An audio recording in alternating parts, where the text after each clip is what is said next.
3 Nigeria Info. Let's talk.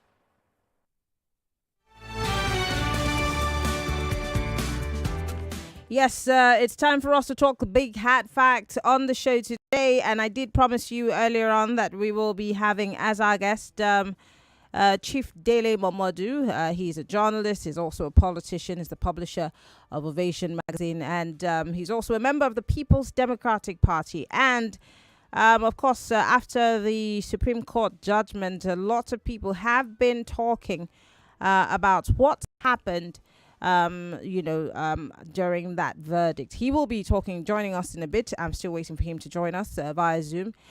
He's joining us outside of the country. Once he does join us, we will set the ball rolling on this conversation. But just worthy of note today is that former Vice President Atiku Abubakar did speak to the press on expressing his thoughts on, the Supreme Court verdict. Now, he says, as long as Nigeria wins, the struggle would have been worth the while. By that, he says, I mean that the bigger loss would not be mine, but Nigeria's, if the Supreme Court legitimizes illegality, including forgery, identity theft, and perjury. He also responded to, the consequences of the ruling. He spoke about the CSU evidence and he spoke about the judges. Well, I'm being joined in Lagos as we speak by Chief Dele Momodu. He is a politician.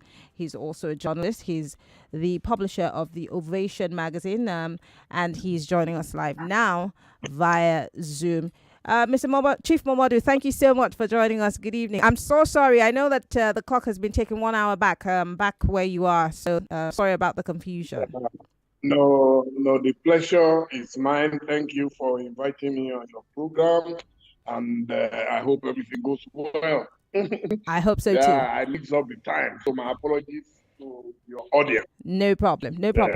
Thanks for joining us once again. Let me start by wetting the ground with, I was just telling Lagosians about the presidential candidate for the People's Democratic Party, former Vice President Atiku Abubakar, and his recent press briefing on the outcome of the Supreme Court verdict. As a journalist, as a member of the People's Democratic Party, what are your thoughts on the Supreme Court verdict? Well, my thoughts is that it has come, it has gone. And our candidate, Atiku Abubakar, former Vice President of the Federal Republic of Nigeria, spoke earlier today in Abuja, and he truly, openly, and very strongly condemned the outcome of the judgment. Mm-hmm. So I will adopt what he said, especially when you look at the logic behind the judgment. No matter what anyone wants to say, sorry, I'm trying to, yeah. So no matter what anybody wants to say, he gave an example of someone who stole your property, the person ran away, you took the person to court, the court said he's not guilty, and then later you discovered more direct evidence that can show that you were actually cheated. And then the court says, oh, it's too late. There is another example I saw on social media. Someone takes your wife, and then you go to court, and court rules that, well, your wife ran away, so congratulate him after he has won the case. So this is still in Nigeria at the moment. There are many examples that have come up about why the Supreme Court should go beyond technicality. Look at what the case of Dima in Imo State. It was the same thing, very controversial. And then the new template of election in Africa, especially Nigeria, is just win by any means possible. And then they ask you to court because they know nothing is going to happen in court. Then that's not democracy. So if you don't have justice at the level of INEC, and you don't have justice at the level of the judiciary, so where does the common man turn to? They will get frustrated, and that is why people resort to self-help. Okay. Many people who, I mean, because this issue of the CSU certificate saga refused to get off the news. It was a recurring, story every single day of the week. Many people consider this whole saga, a distraction of sorts, and that was just a dead end. Um, Many also have said that, well, maybe the PDP and the Labour Party did not necessarily do all of its homework. So I want to ask you, as a member of the PDP, do you think that your lawyers, your presidential candidate, dotted all their I's and crossed their T's in this particular one, leaving the court with, because I remember just the day before the Supreme Court verdict, had said to your presidential candidate that can he prove beyond reasonable doubt the CSU certificate situation? Do you know, there was a time I wanted to be a lawyer. I'm happy that I didn't ultimately become a lawyer. It is frustrating when you see what happens in court. A lawyer can see someone who is a murderer clearly without any doubt, and they will tell you you have to prove it beyond reasonable doubt. So it now depends on the mood of the judge. It's like when you go for visa, you want to travel. Sometimes it's so easy. They don't ask you anything. They just look at documents and say, okay, fine, prove. And then sometimes you have all the documents and you meet a very difficult person who says, no, you're going nowhere. That's how the judiciary is. So the court depends on who is sitting and the integrity of the judge. A lot of times, blue can become red, red can become blue. It depends on the integrity of the... Look, there is nothing that PDP or Atiku Abubakar or Peter Obi could have done that they did not do. And I will start with Peter Obi so that you don't accuse me of bias. I've always said it, a very objective person, I'm a Democrat. The issue of 25%, I have a master's degree in literature in English, and it's simple English. For the constitution to mention that you must win 25% in X number of states, plus Abuja, and plus, they mean the same thing. Nobody can convince me otherwise. And then it just that, that is not what the constitution meant. But simple English, semantics. So, and the most ridiculous part of it was when they said, so what in case of a scenario where a man wins 25% in 30 states, which overall majority, and just because he doesn't win FCT, are you saying the person will be disqualified or the person will go into a rerun? The answer is yes. It happened to Hillary Clinton. Hillary Clinton had over 2 million votes. But that's the United States, and the Electoral College is totally different from what we have here in Nigeria. No, so it is the requirement of the Constitution. It does not matter. Every country has a constitution that guides it. When it is convenient for us, we run to America. When it is not convenient, then we return to our backwardness as usual. The truth of the matter is that those who wrote the Constitution could easily have said, you don't need more than 25% in that state. You don't need more than 25% in 20 states. And it will end. But for somebody to say, and FCT had a specific reason why it was mentioned. Otherwise, they would have said, okay, just take it in the states and then ignore the rest. That's number one. Now, back to Atiku. You are saying maybe they didn't do. What could they have done? They went to CSU. You could see that the register of CSU was trying to dribble. But because it was under oath, there were specific answers, responses that he gave that nobody can predict. Did this certificate emanate from you? The answer was no. It never said yes. And consider the electoral law is very clear on it. If you present a certificate to INEC that did not emanate directly from the person who have issued it, it's free as far as the law is concerned. So all these staccato voices telling us this and that, look, I don't want to go into it. It is very sad that some people are ready to call black white, some are ready to call white black. Yeah, look, we're not the owners of Nigeria. I'm not the owner of Nigeria. It gets to a stage where you just have to let it go. And that I am right now, that I'm watching. And God will help us. Interesting. Let's talk about your presidential candidate, former Vice President Abubakar. He's turning 80 next year. Congratulations to him. But he's failed almost 16 times, if not more.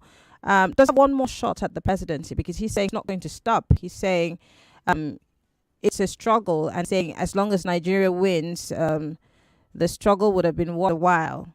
Does he still have it in him to take another shot at the presidency, seeing how many times he's had to do this without any success? To start with, I don't think he said he has tried that many times.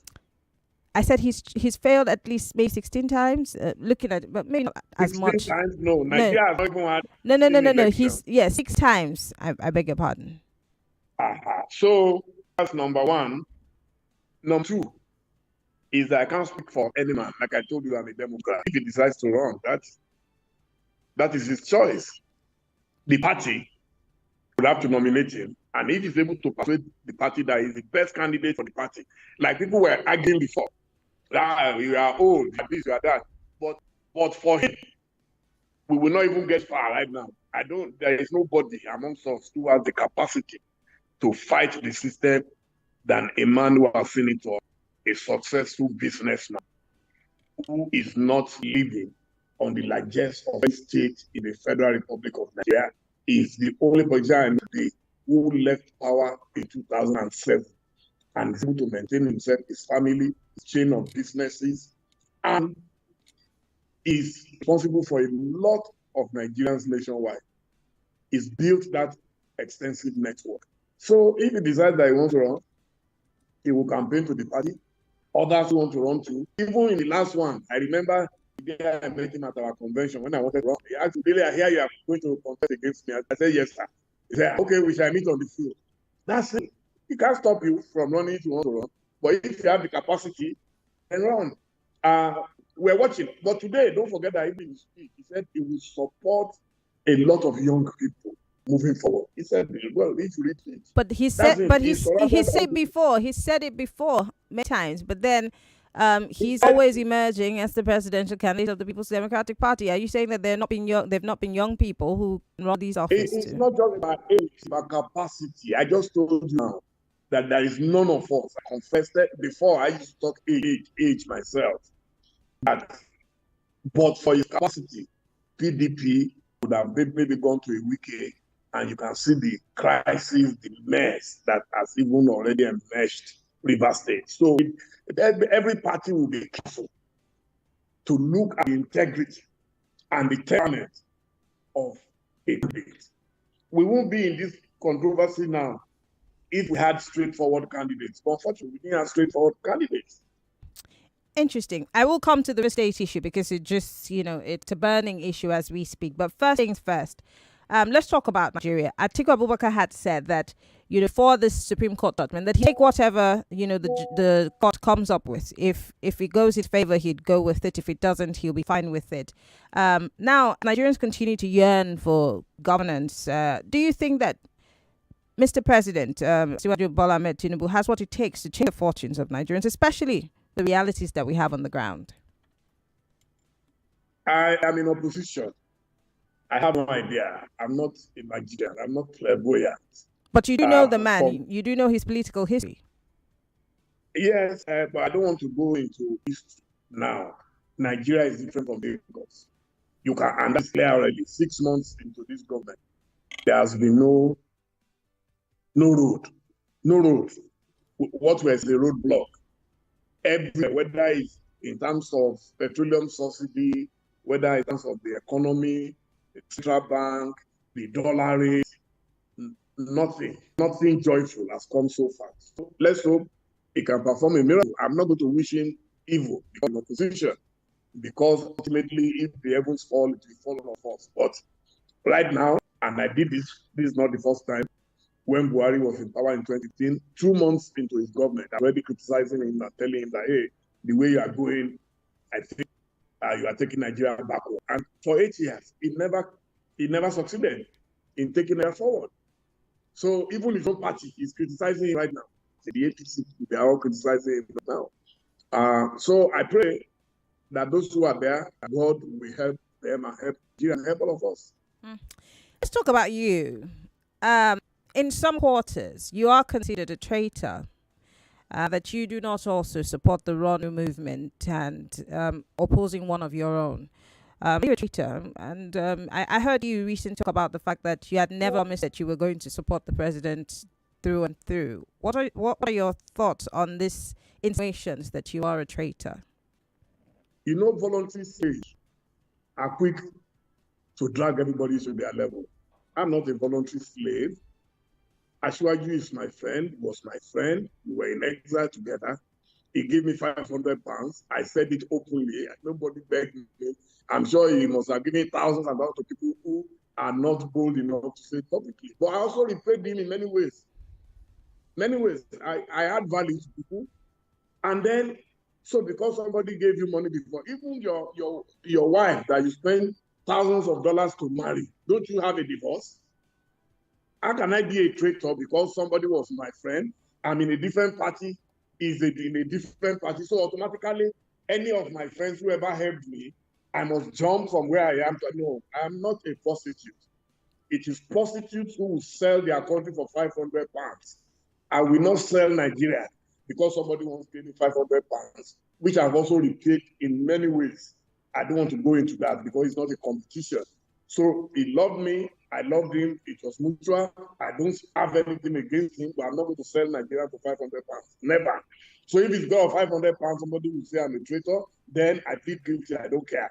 But I'm telling you that what I've done is to maintain my integrity of 40 years. I've been in opposition all my life. I've never been in a ruling party. I've never been in a ruling government. How many Nigerians can stand up and say that? Number two, patriotism is not loyalty to one man, it's to your country. I will not open my eyes and see obvious infractions and walk into it because I want to satisfy a friend. In that election, who was not my friend? Peter Obi is my friend. So why call me a traitor? You say, because you didn't give me money before. So everything in Nigeria is now reduced to money. Kola Abiola was the first person to buy me a car. Long before Tinubu and I met in exile, Kola bought me my first car. It must have been about 29 years old. Kola Abiola contested, so why didn't I support him? So Kola will call me a traitor. So Tinubu will call me a traitor. Peter Obi will call me a traitor. Rabi Kwankwaso will call me a traitor. Omoyele will. No. Why do we reduce Nigeria to that level? That is what is happening in Nigeria today. In Lagos, it's all about money. In Rivers, it's all about money. That is why Nigeria is in a mess. Everything is reduced to money. Nobody ever asked me what happened. Number one, I was already in PDP before Tinubu emerged as a presidential candidate. I'm not going to dump my party to go and jump in, to come and support him. No. His wife saw me in the church long before the election. She asked me, are you not going to support my husband? I said, no, ma. And she was almost getting angry. I said, no, ma, I'm not going to support. I'm already in my party. But I said, ma, I'm already in a party. Look, I would rather offend one person than offend my nation. If you are my friend and there are things I can't defend, I'm not going to defend them. But I may keep quiet, which is what I've been doing. Nobody knows these people more than me. But in difference to them, in the name of friendship, there are things you will never hear me talk about, either privately or publicly. And that's what I have done. I did my job. In fact, you know one of the reasons I respect Atiku Abubakar? What he did for me, even Tinubu cannot do it. People were going to Atiku that Dele Momodu is Tinubu's spy. If it was the other way, and people were going to Tinubu, I know what would have happened. Atiku never bothered himself. He said, Dele is a professional. I expect him to do his job professionally. And that's what I did throughout. I'm a professional. Chief Momodu, we have to go on a quick break. When we come back from that break, we'll talk about what's happening in Rivers, and then, of course, we'll allow Lagos to join the conversation. Chief Dele Momodu is a journalist and a politician. This is Hard Facts. We'll be right back. It's subsidy season. Win fuel vouchers, shopping vouchers, and airtime in the Hair Subsidy promo brought to you by Hair's Insurance Group. When you renew or buy any motor insurance plan from Hair's Insurance Group, you get an instant gift and qualify to win one of 25 fuel vouchers worth 100,000 naira each. Yes, that's right, a 100,000 naira fuel voucher. The Hair Subsidy promo is open from now until December 31st, 2023. To renew or buy a motor insurance plan, chat with Prince on WhatsApp number 0911 400 9420 or call 0700 434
Sports Radio Station 99.3 Nigeria Info. We are back and we have been speaking with Chief Dele Momodu.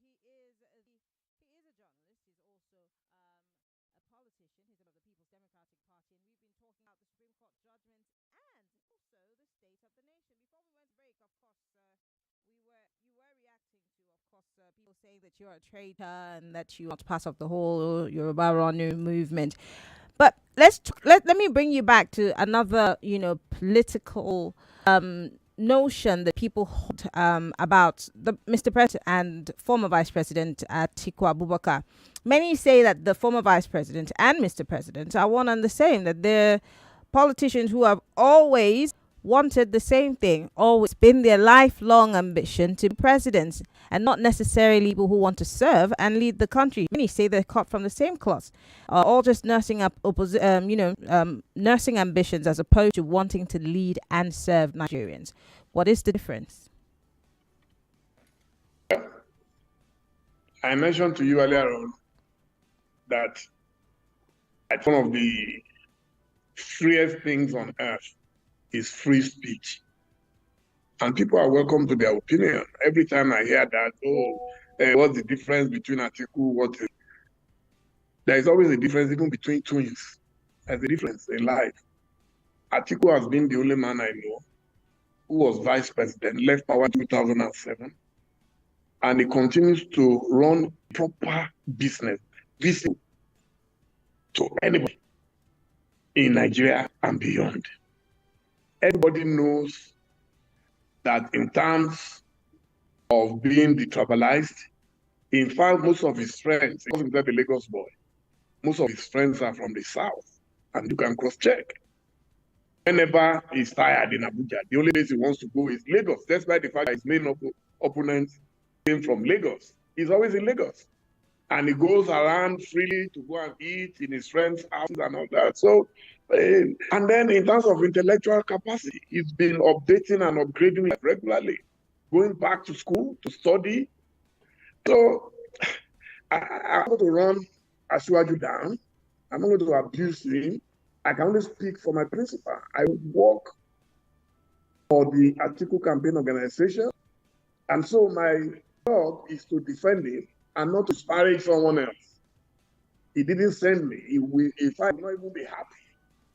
Once upon a time, they were in the same political party. Once upon a time, and I believe they're still friends. They meet tomorrow. They're not going to fight. I'm sure you saw the PDP chairman, Ganduje in mosque last Friday at the wedding of our own acting national chairman. They sat down together. They prayed together.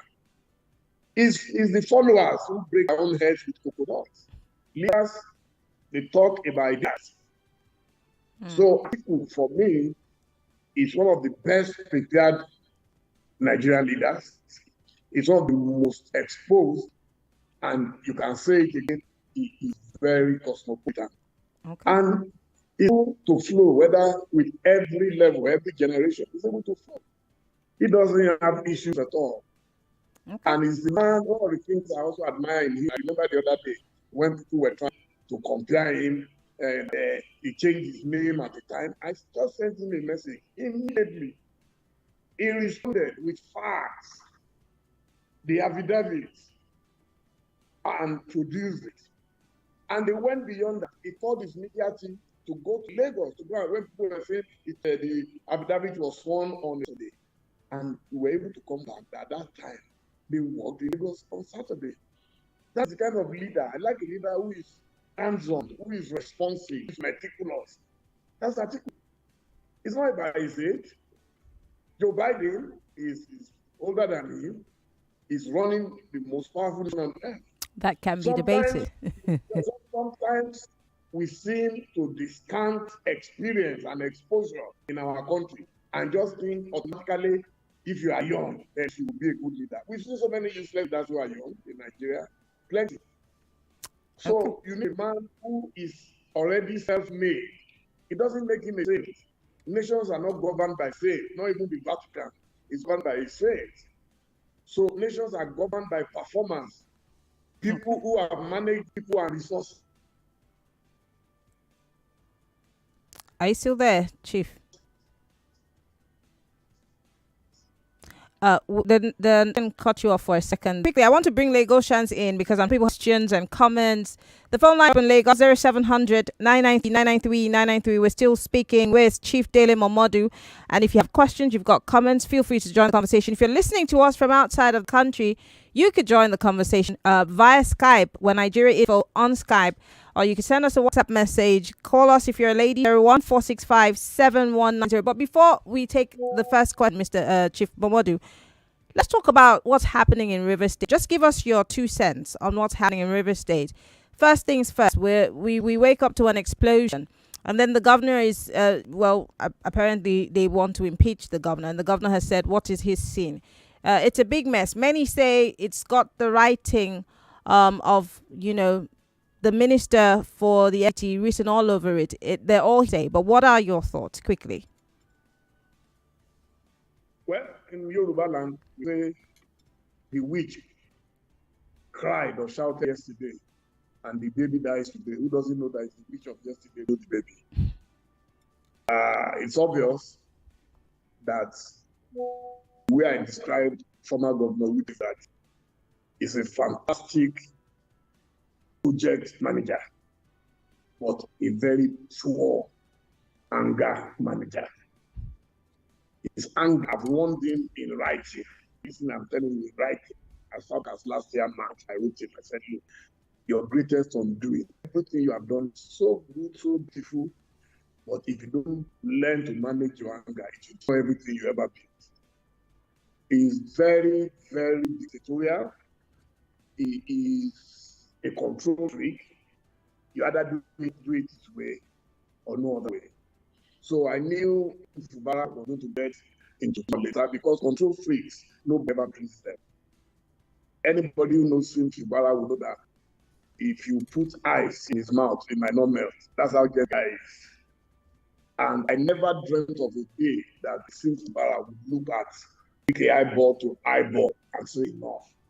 So Wike should have been more careful in handling it. He should have realized that when you give the goat to a masquerade, you must leave the rope. He didn't understand. I thought he used to appear to me like someone who had read the Prince by Machiavelli, or the 48 laws of power. In everything in life, you must know that ultimately your power will end. If it does not end naturally, it will end in another way. And the moment you allow someone you consider your slave to open his mouth and touch you, it's over. Right now, Sim Fubara across the Rubicon, and I cannot see him going back. Do you understand? Wike, you will not believe it. The guy could not sign any file. I'm giving you direct information. I'm not a rumor monger. The guy could not do anything without Wike. This is the latest fight. Part of it was the man. Are you insinuating that Governor Wike was controlling the governor of River State? Absolutely. There is no question about it. Absolutely. The guy is trying his best to leave his own legacy. Wike did his best. He had legacy of good projects. But unfortunately, this idea of being a control freak, he never left the governor alone. The governor went to Songhai Farms, which was started in the time of former governor Chibu Keruti. Me and Mechi had gone there with Amechi a couple of times. Very beautiful, very, so. And Wike got angry. Wike abandoned that place for 8 years. You won't believe it. That's the sad part of governance in Nigeria. We always forget that this thing was not Rotimi Amechi's money.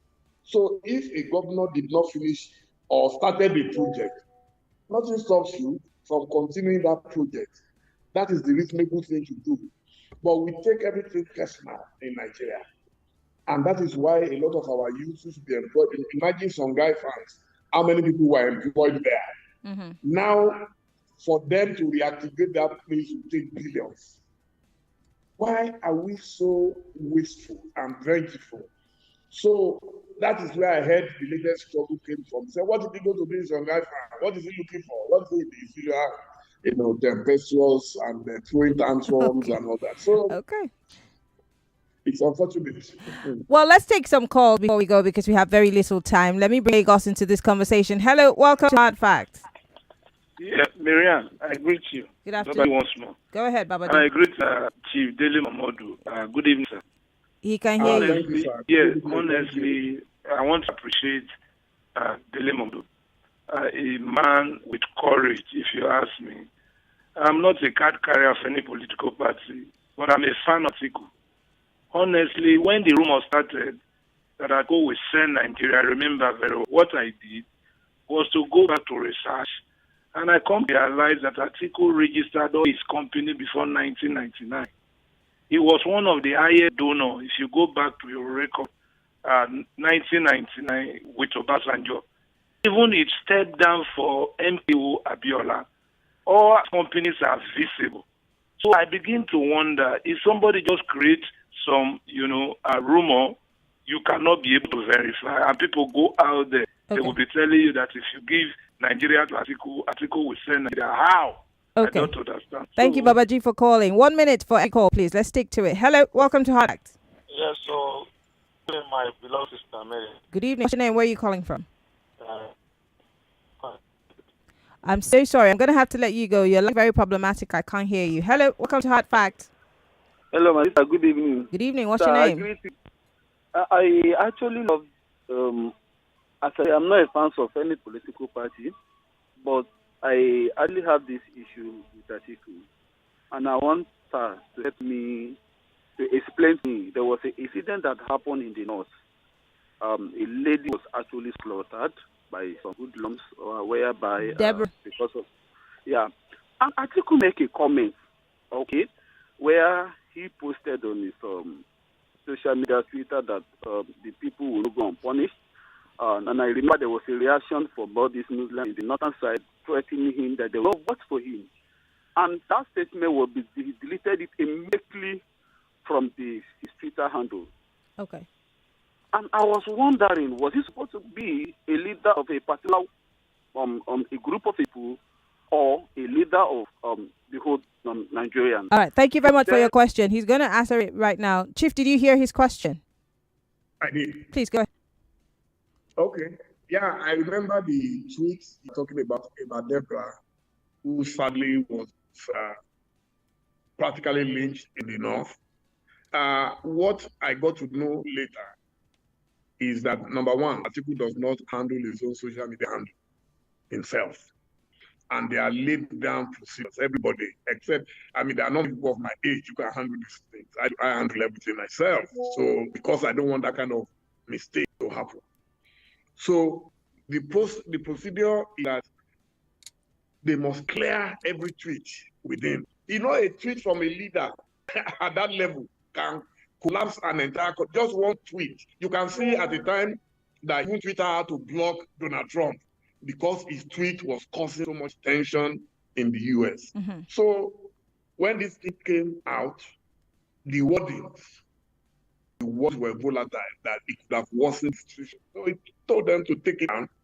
And what was about Atiku, in case you don't know today, you cannot call him an Islamic fanatic. In fact, one of the reasons why he refused to run with Tinubu when he got the ticket the other time was because Tinubu was insisting he would be I tell you, he would never do a Muslim ticket. Today, he insists on, he said if they don't vote for him, it doesn't matter. We will never do a Muslim ticket. So for anybody to think because of one tweet, therefore he hates the rest of Nigeria. Yeah, but I think the question that the average Nigerian is asking, if that tweet was taken down, why didn't he ask that another tweet be put up, one that is run by him, to still show that he, one way or the other, felt a certain way about what happened, or at least give some succor to the situation or the family of the affected people. If you take one tweet down, you should put up another, at least the correct one you wanted to. The situation in Sokoto at the time was very volatile. I was one of those who criticized him at the time for it. But later I realized that, you see, what the elders see sitting down, some of us, the young ones, might not see it standing up. I'm not trying to protect him or anything. Mm-hmm. He knows that Dele Momodu, if there is an issue that I don't agree with, I will go to him and he will explain himself. And since I have the opportunity, I'm telling you that he did not want tempers to keep rising in that place. So the best thing, sometimes silence is golden. That if that was the way he put it, that sometimes silence, you're another statesman. These young people might even get angry that one of us is the one saying this, and then things will spiral out of control. Okay. So it was best for him. They were abusing him for everything, but he chose to be an elder and he accepted it. As a man who will apologize if he's done something wrong. So that is where I will leave it. Okay. Let me just quickly go to WhatsApp and read a few messages because we're out of time. We have just 40 seconds. Someone says here, if Atiku was at the time Buhari was picked, it would have been. But for now, Atiku should have support be as a better choice for power shift to the south. If this had happened, PDP would have won the last election easily. Wike and Atiku did not look at this very well. We saw Patutomi form an alliance with Obi for Labour Party, and this is from David. But Chief Momodu, unfortunately, time is never on our side when these conversations are being had. We're out of time. I just want to say thank you for coming on the show. Okay. Thank you so much for coming. Maybe we will have another. Today, with some small stretch mark, they try shook face on my body. So when I can't get Dele, na race I carry take run from her. My bio oil.